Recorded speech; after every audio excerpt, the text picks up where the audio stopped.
정은 제일 수수한 사랑입니다. 정은 절대로 으스대지 않습니다. 사람들은 사랑에 빠진 상태나 우정에 대해서 자랑하기도 하지만은 정은 겸손해서 슬그머니 숨기도 하고 수줍은 얼굴을 하기도 합니다. 정은 정말로 수수한 얼굴이라. 생각해 보시소. 우리가 정을 주는 많은 이들도 그렇지에 우리가 그 사람들 혹은 동물이나 식물들을 사랑하는 것이 우리의 고상함이나 안목을 보여주는 건 아니지 않아요. 그들이 우리를 사랑하는 것도 마찬가지입니다. 정은 상대를 감상하거나 평가하지 않습니다. 정으로 맺어진 관계에서 상대방에 대한 칭찬은 대개 그 사람이 자리에 없을 때나 그 사람이 죽은 후에 이루어집니다. 우리는 그들을 특별해서 사랑하는 게 아니라 이렇게 상대를 특별하지 않게 여기는 태도는 남녀 간의 사랑에는 아마도 모욕적이겠지. 하지만 정의 경우에는 이게 된다는 겁니다. 편안하고도 조용한 그 감정의 성격에 잘 맞거든요. 만약에 정을 요란하게 자주자주 표현한다면 그건 정이 아닐 수도 있습니다.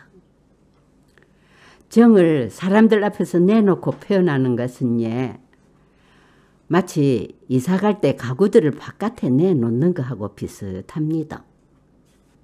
집안에 있을 때는 보기 괜찮았던 가구들도 햇볕에 내놓으면 왠지 볼품이 없고 싸구려처럼 보이거나 우스꽝스러워 보인다 아닙니까? 정은 우리 삶에 살금살금 기어들어와서 서서히 퍼져나갑니다. 그리고는 수수하고 편한 옷들, 그리고 개인적인 것들하고 같이 삽니다. 부드러운 실내화, 보풀이 일어난 헌 옷, 오래된 농담, 부엌바닥에서 졸고 있던 개의 꼬리를 아차 잘못 밟는 일, 달달달 재봉틀 소리, 잔디밭에 뒹굴고 있는 도깨비 인형 같은 것들하고 같이 살고 있지에. 정은 별개로 존재할 때도 많지만 그렇지 않을 때도 많습니다. 소주가 그 자체로도 술이지만 다른 술들하고 섞을 때 기초가 되는 것처럼 말입니다. 정은 그 자체로도 사랑이지만은 다른 사랑 속에 섞여 들어가서 그 사랑을 속속들이 물들여 가지고 일상에서도 그 사랑이 작용하도록 돕는 매개체가 된다 아닙니까? 다른 사랑은 정하고 같이 섞어질 때 비로소 지 맛이 온전히 보존되는 것 같아요.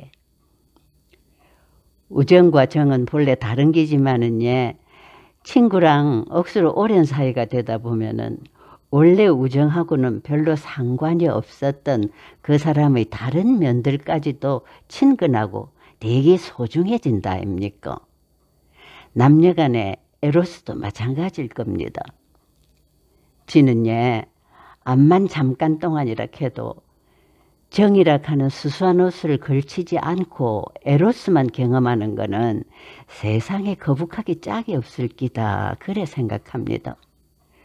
그 상태는 너무 천사적이거나 아니면은 너무 동물적이라서 아니면은 천상계와 짐승계를 번갈아 왔다 갔다 하기 때문에 불편한 상태일 것 같습니다. 우리 사람에게는 너무 숭고하거나 아니면 너무 하찮게 느껴질 상태일 겁니다. 가끔씩 내가 사랑하는 사람에게 감탄하고 인정해주는 시기를 넘어서 주위에 편안하고 일상적인 분위기가 감도는 매력적인 때 있잖아요. 그때는 내 혼자가 아닌데도 혼자인 것처럼 자유로운 느낌이 들잖아요. 그런 순간에는 말이 필요 없습니다. 사랑한다고 표현할 필요도 없습니다. 가끔씩 꼬마 화로를 휘휘 저어주는 일만 하면은 다른 아무것도 필요 없는 순간이지에. 정이 얼마나 대단한가 하면 억수로 심하게 웃길 정도로 서로 안 맞는 사람들도 같이 어울리게 한다니까요. 운명적으로 어쩔 수 없이 가족이나 이웃으로 엮어지지 않았으면 절대로 니하고 안 만났을 낀데 하는 사람들하고도 어울리게 된다 아닙니까? 그런 사람들 사이에서 정이 자라나면은 이제 눈이 열리기 시작하는 겁니다. 물론 그렇지 않은 경우도 있다는 거는 압니다. 처음에는 어쩌다 보니 좋아하게 된 거지만은 어느 순간에 마침내 그 사람 속에 뭔가를 알아보기 시작합니다. 처음으로 어떤 사람을 두고 그 사람이 내 스타일은 아니지만은 그래도 나름 좋은 사람이다 하면서 진심으로 말하게 되는 때가 아니십니까? 그게 바로 해방의 순간인 거라예. 물론 그거를 해방이라고 느끼지는 못하겠지만은 그냥 마음 한번 넓게 썼다 생각하겠지예. 근데 사실은 어떤 경계를 걷는 겁니다. 그 나름이라는 말은 지금 자기 취향을 넘어서고 있다는 것을 선이나 지성 같은 것들이 내 입맛에 맞게 요리되고 치러지지 않았다 해도 그 자체로 감상하고 알아보는 걸 배우고 있다는 뜻이거든요. 개와 고양이는 함께 길러야 된다 하는 사람들이 있습니다. 그러면 그 아들 마음이 넓어진다는 거라예. 이런 취향과 안목을 생기게 해주는 게 바로 정입니다. 정은 본의 아니게 알고 지내게 된 사람들을 주목하게 하고 참아주고 또 그 사람들을 향해서 미소 짓고 좋아하게 합니다. 그래가 결국에는 그 사람들의 진짜 가치를 알아보게 해준다 아닙니까? 우리는 보통 우정을 사랑이라고 생각하지는 않습니다. 루이스도 그 점을 지적하면서 시작하대에 정이나 에로스와는 달리 우정은 왜 현대에 와서 무시되는 사랑이 되었을까요? 우정은 가장 덜 본능적이고 가장 덜 육적이며 가장 덜 생물학적이고 가장 덜 집단 본능적이며 또 가장 덜 필수적이거든요. 우정으로 인해서 심장이 뛰거나 얼굴이 붉어지거나 창백해지는 일은 거의 없습니다. 우리가 비록 한 사람을 에로스와 우정 모두로 사랑할 수는 있지만 이 둘만큼 서로 닮지 않은 것도 없다 아닙니까? 연인들은 늘 자기들의 사랑에 대해서 얘기를 나누는 반면에 친구들은 자기들의 우정에 대해서 좀처럼 얘기하지 않습니다. 연인들은 대개 얼굴을 마주보며 서로에게 빠져있는 반면에 친구들은 나란히 앉아서 공통된 관심사에만 빠져있다 아닙니까? 그래서 루이스는 우정은 가장 질투가 적은 사랑이라고 말합니다. 이 부분을 이 할매가 좀 풀어서 얘기를 해볼까 합니다. 부산 할매한테 절친한 친구 영희랑 순이랑 있다 해보입시다. 근데 순이가 먼저 하늘나라로 가서 할매랑 영희랑 남았습니다.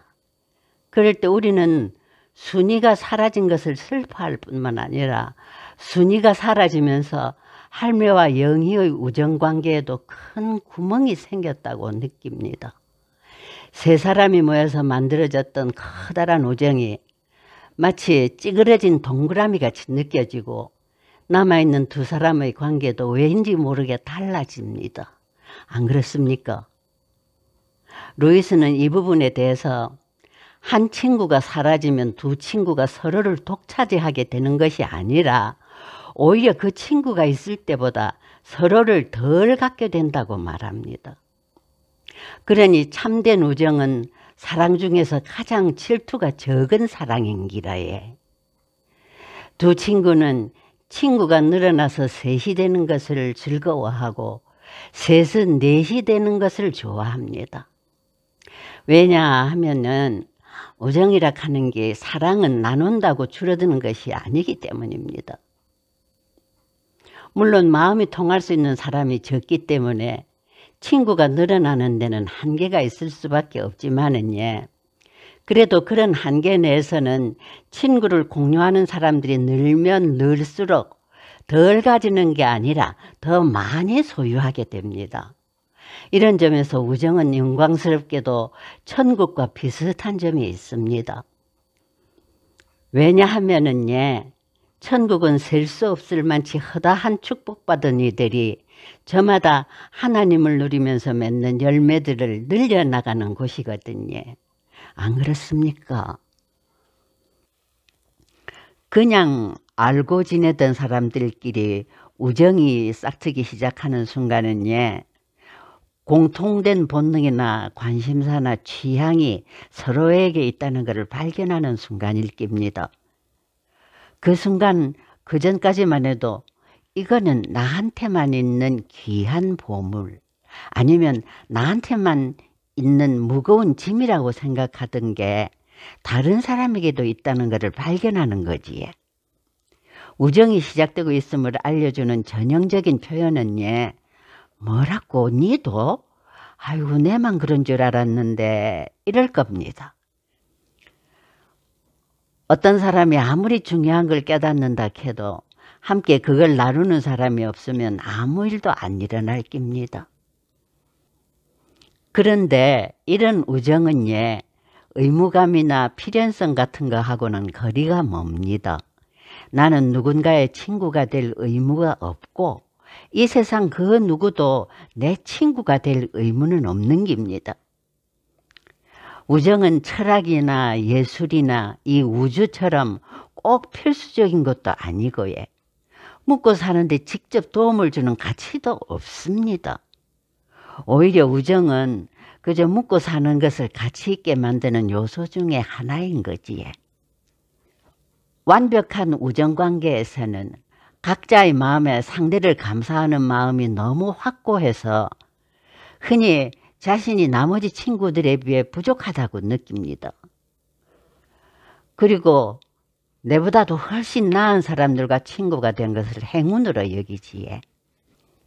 특히 모두가 함께 모여서 서로에게서 가장 좋고 가장 지혜롭고 가장 재미있는 면들을 이끌어내는 시간은 정말 최고지에.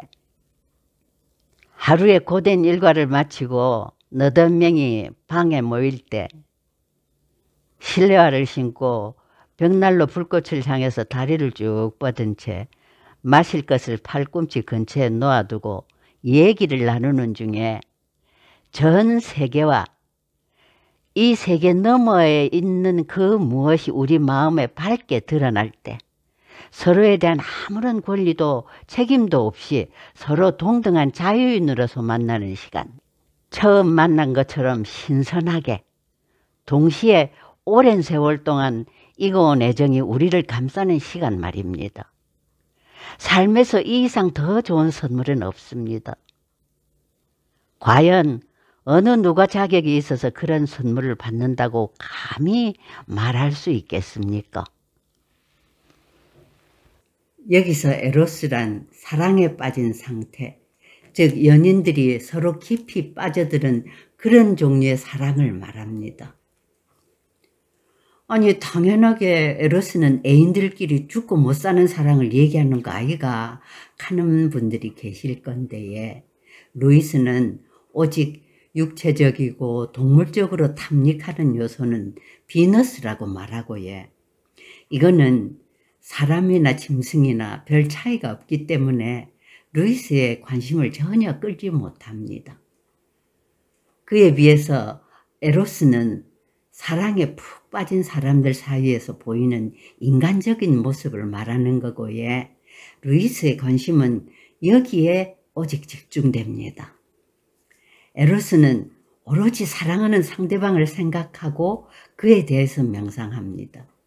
단순하게 그냥 여자, 그냥 남자가 아니라 특정한 바로 그 사람을 원하게 만드는 것이 루이스가 말하는 에로스입니다.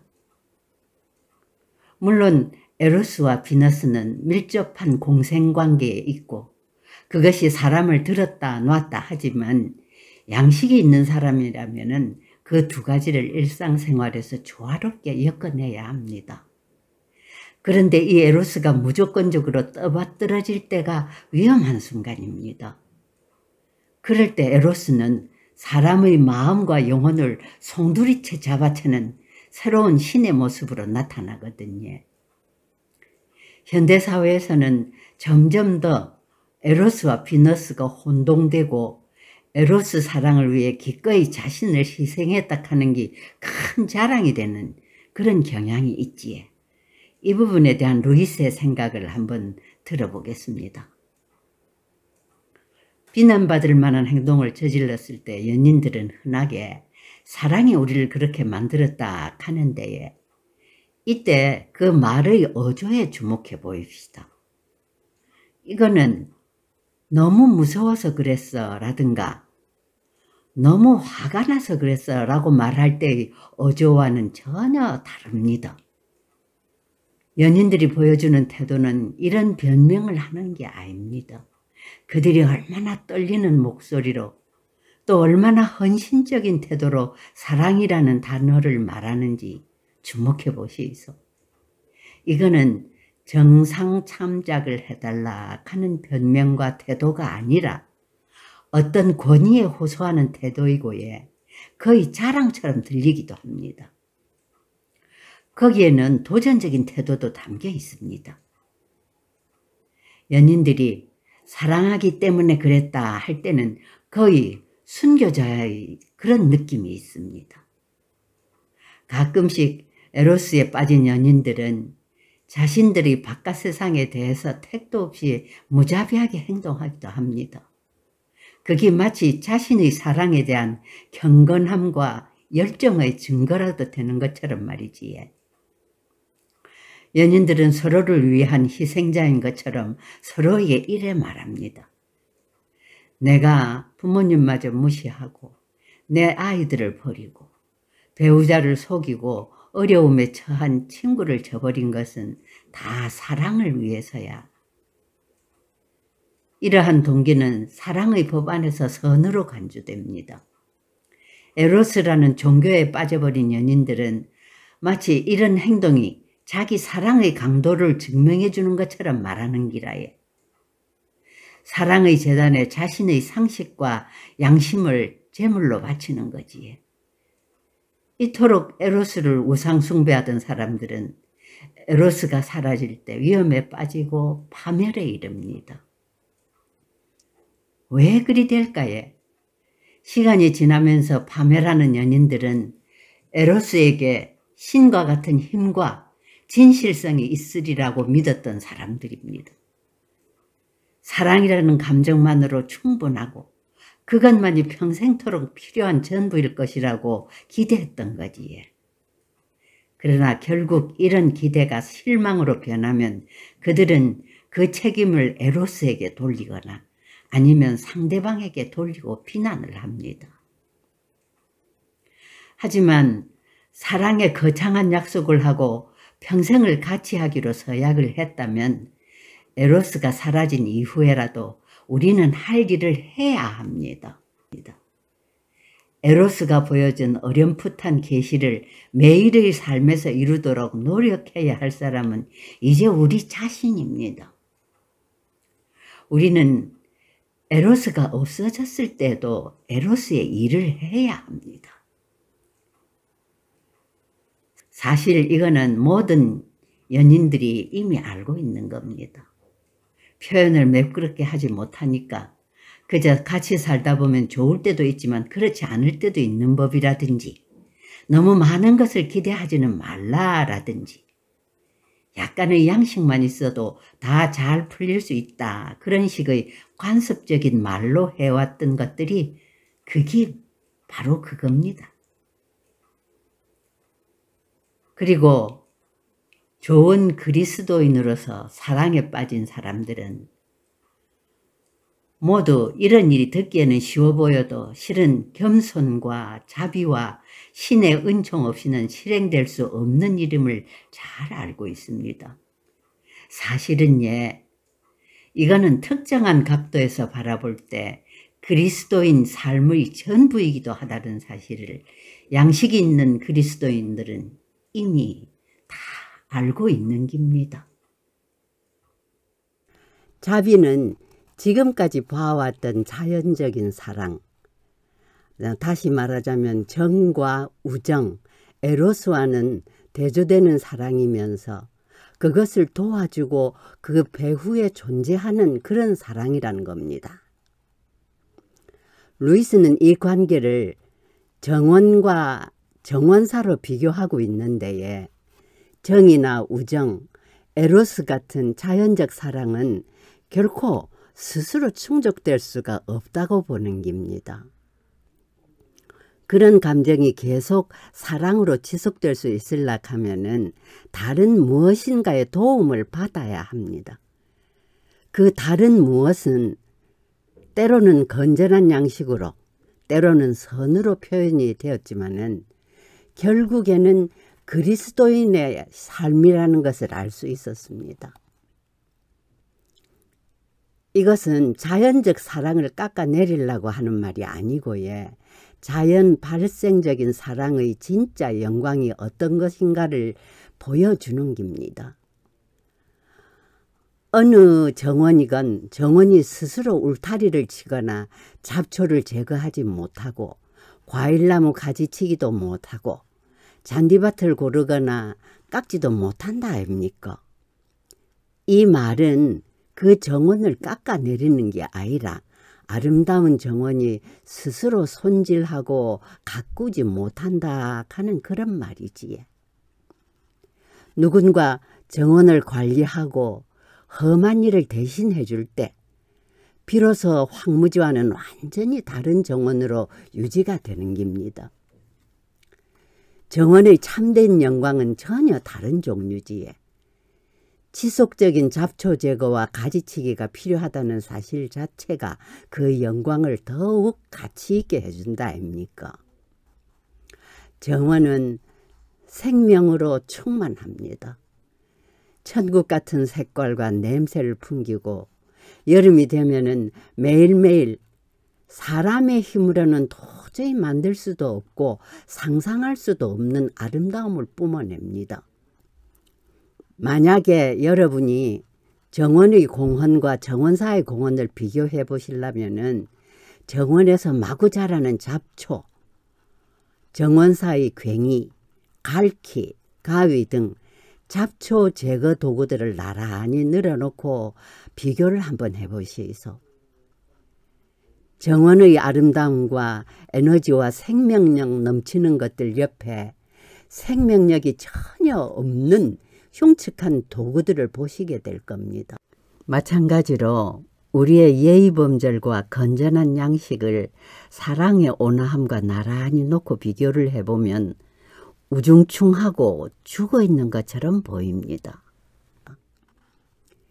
그런 것처럼 하나님은 인간 본성이라는 정원을 만드시고 거기서 사랑이 꽃피고 열매 맺도록 하시고 그것을 잘 가꾸라는 임무를 우리에게 맡기셨습니다.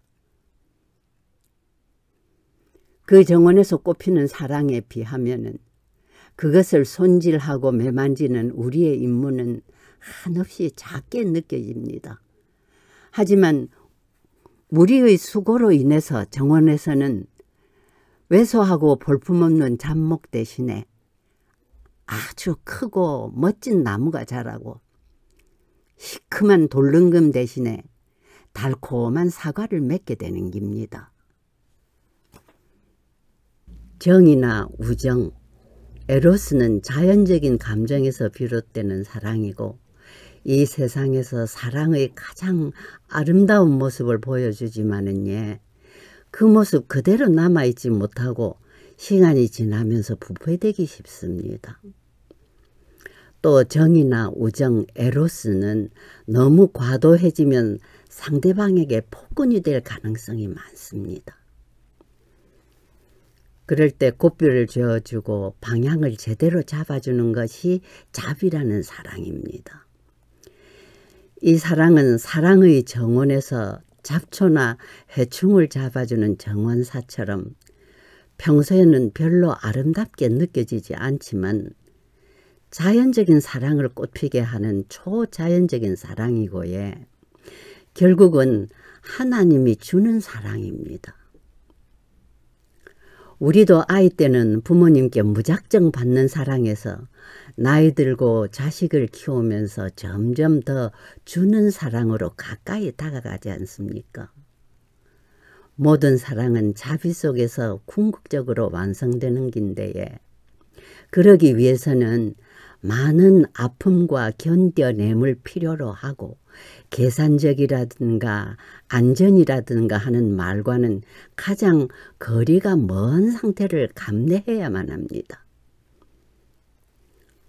이제 루이스의 아름다운 구절들을 직접 한번 읽어보겠습니다. 사랑한다는 것은 상처받을 수 있는 위험에 자신을 노출시키는 행위입니다. 무엇이든 사랑해 보십시오. 여러분의 마음은 분명 아픔을 느낄 것이며 어쩌면 부서져 버릴 수도 있습니다. 마음을 아무 손상 없이 고스란히 간직하고 싶다면 누구에게도, 심지어 동물에게도 마음을 주어서는 안 됩니다.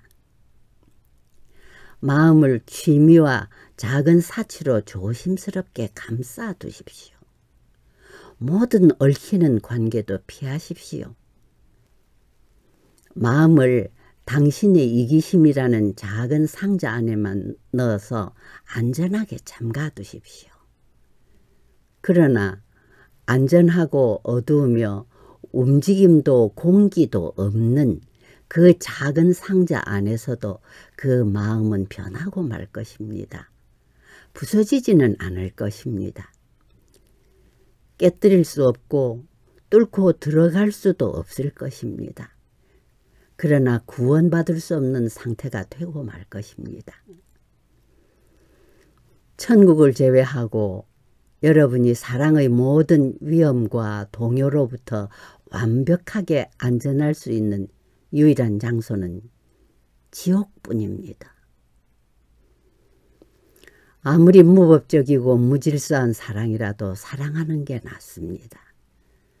스스로를 방어하려고 사랑하지 않는 것은 주님의 뜻을 거스리는 것입니다.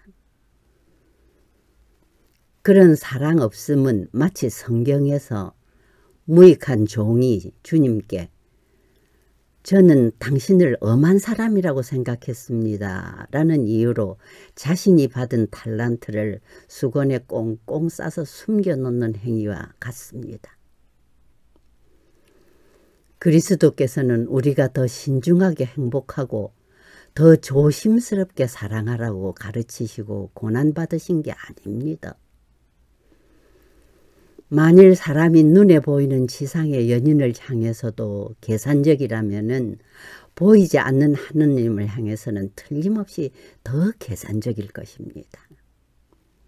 우리는 모든 사랑 속에 있는 고통을 피하려고 애쓰는 게 아니라 사랑과 그 속의 고통까지도 받아들이고 그분께 바침으로써 하나님께 더 가까이 다가가게 됩니다. 자신의 모든 방어 무기를 내어 던짐으로써 말입니다. 만일 우리 마음이 부서질 필요가 있다면, 만일 그것이 그분이 선택하신 방법이라면 우리는 기꺼이 그 길을 감수해야만 합니다.